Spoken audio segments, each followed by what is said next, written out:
Hey guys, welcome back to hashtag IFNSTL. It's Dr. Ed Ernstrom here today. So today I'm going to not be face to face with you, even though I did have that great video on Monday about how we should listen to more than just the words, but listening to the inflection and tone of the people's voices and their body language. But I have some really good graphics that I've been really wanting to share about fasting for a while, that I'm using my cell phone to use the annotation and to like a tablet and show you what I'm talking about here. Now, this information that I'm bringing to you today is coming from the Complete Guide to Fasting by Dr. Jason Fung and Jimmy Moore. Okay, it's going to talk. This book is chock full of about the protocols, the science, the anecdotal stories about certain people that have had great successes with fasting, and some of, I can kind of zoom through some of these. They even give you some recipes that are very low carb that are actually look very delicious. Sorry, I'm not trying to zoom in on this chicken, but here, let me go to the page that I started off with here. I wanted to touch bases back on the idea of insulin resistance and hyperinsulinemia.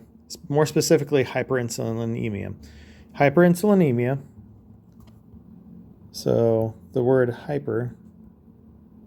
So let me zoom in here and get out to this part right here. And we're going to do word hyper, means too much. Insulinemia.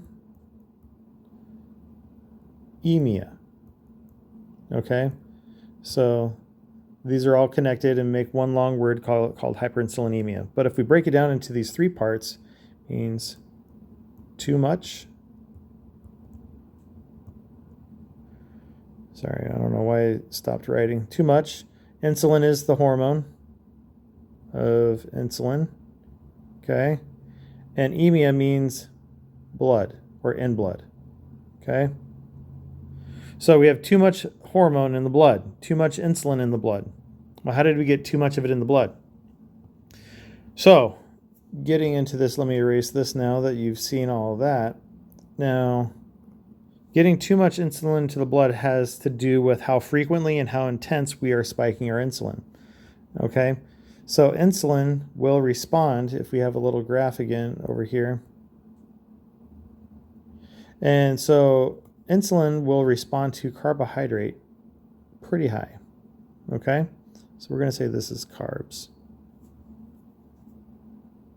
We're going to say that's carbs. Okay? Now there's something called protein. Okay? Now protein, if we look at this, is going to have a mild to a very moderate amount of insulin response. Maybe even lower than that, but we'll just say in significance it's pretty low. Now, the other fats or source of energy that we eat, so our main macros are carbs, proteins, and fats. Fat has very little to no insulin response at all. So with this, what we need to do, if we have too much insulin all the time, we need to, this may trouble some of you, but yes, I'm about to say this out loud and I'm going to put this in action. We need to increase our fats, and we need to decrease our total carbs and proteins. Maybe you're not eating enough protein, so we might need to increase a little bit, or we just need to maintain. The average person just needs to maintain the total amount of protein that they're taking in. Okay, so we've been eating close to 40 to 70% of our daily intake on an average standard American diet coming from carbohydrate. And probably about 20 to 10% is coming from fats and oils. Now, if the goal here is to reverse hyperinsulinemia, to get back down to baseline insulin, we need to reduce the total amount of carbohydrate and maybe increase our fat if we need to maintain ourselves with energy. Okay? Now, how is this even relevant so that we talked about the intensity, but what about the frequency? Well, this little graph that we're looking at here is the percentage of population that, and this is also the number of meals plus snacks and a 2-day average. Okay, this was just a survey that was taken over 42 years ago in 1977, 1978. I was born in 1978. And looking at this, you can see that this right here is what was over 40 years ago, and starts to taper off by about the 8 times a day. Now, this includes not just meals, so this includes meals, snacks, and sweet beverages. Sweet bevs, okay? / alcohol. Okay, so anytime that we give ourselves an opportunity to spike our insulin, this is what it's talking about. Meals, snacks, sweet beverages, and alcohols, okay? So the average person, or the median group, was probably only eating just about maybe 3.5 times a day for a 2-day average. Okay, so maybe they had a snack, maybe they didn't. Maybe they didn't eat breakfast, but they ate lunch with a snack and a dinner. Or maybe they had a sweetened coffee with some sugar in it, or they had a beer or something in between meals. I don't know. I don't drink coffee, I don't drink beer, and I sure wasn't doing this in 1978. I was just barely born. Anyhow, just to go to show, that's how many times a day people on average were spiking their insulin due to inducing or ingesting a new food product into their bodies. Okay? So, getting into that, now if we look at what was going on in the mid-90s when I was in high school, again, 2 days average with snacks, we are now looking at this line right here. That's a lot more smooth and still comes down through here. Okay? Now, you can see that the average person and the median of this is probably closer to that four times of 4 times a day, which is slightly more, meaning that snacking is beginning to be a lot more comfortable to have at least one snack a day. What's the harm in one snack? Inherently, it didn't used to be an issue, and we had less diabetes and we had less of a weight problem. And now that we have more diabetes and we have more of a weight problem, you can see that the upper 2 quartiles of people here, you have the next 25% of people are between that 4 to 6, and then you have the rest of everybody is anywhere from 6 to almost 10, 12 times a day that they are spiking their insulin. So again, we're talking about hyperinsulinemia, too much insulin in the blood. And we're talking about how eating too frequently can lead to hyperinsulinemia.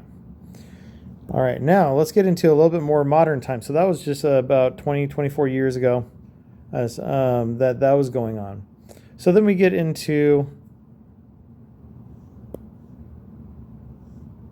the early 2000s, where 2003, 2006, the years when I was having kids, and I was just starting chiropractic school in 2006.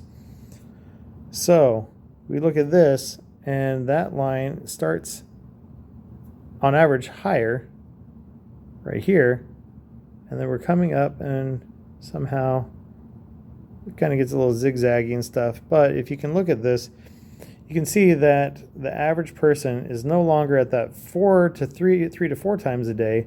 They're more that 5 to 6 times a day. Okay, so you're right about there. Probably, let's say 5 times. So we're talking about 3 meals and 2 snacks, or 5 opportunities to spike their insulin. And that this curve is a lot higher further. You can see that this is higher here than it is here. That there's more people eating more frequently through the day than there was even 10 years prior to that. And so that the frequency and percentage of people that are eating more often has gone up significantly, and so has our diabetes, and so has our obesity rates, which are 2 of the 5 metabolic syndrome markers. And just it goes to show that this is what is causing those issues, is hyperinsulinemia, which then leads to insulin resistance. So getting to this, what I'm trying to advocate here is that with the fasting, we can now get back to a point where our spiking of our insulin is only maybe 2 to maybe even only 1 time a day. And when we do that, and next week's video, because I tried to do this in a one big video today and it just got to be too long, it got to be about 20 minutes long, and I didn't want to have these videos that long yet. But what I wanted you to know is that next week's video is going to deal with how do we even get energy to maintain activity and life while we don't eat during the fasting window, and how we actually have the capacity and we are designed to actually fast because our ancestors were hunters and gatherers. They had to go and find the food before they could eat. They didn't just drive to the local Taco Bell. They didn't just drive to the local grocery store or Walmart. They actually had to go out and hunt and find their food. They were scavengers before they were ever farmers. And sometimes while they were farmers, they had droughts, and they had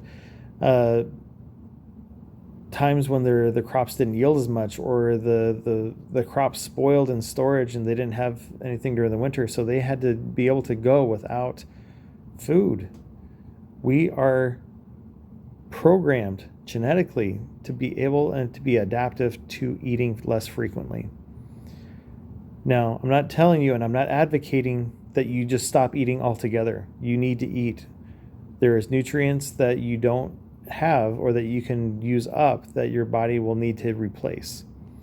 But metabolic fuel is not one of those that you need to replace on a daily basis.